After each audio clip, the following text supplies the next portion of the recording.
Welcome, my name is Sabina Albacher. This product information video deals with the information on the nameplates of the ROHDE kilns or machines.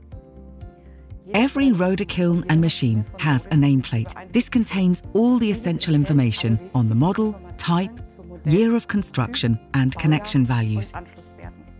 This is important because even if the model name remains the same, individual components can be adapted to technical developments and change within the model series. An inquiry or order for a spare part is only possible with the exact model name and serial number.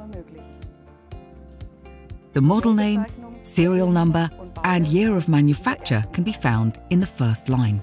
The second line contains the information on electrical voltage and current consumption, as well as the power in kilowatts. The third line contains the information on the maximum firing temperature and the current frequency in hertz.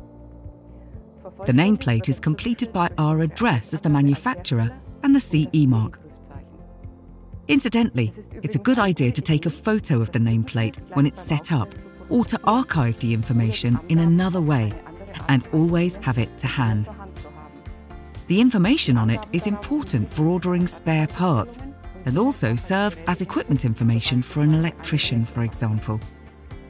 Thank you very much for watching. We hope to see you for the next ROHDE Product Information video. Enjoy your ceramic results.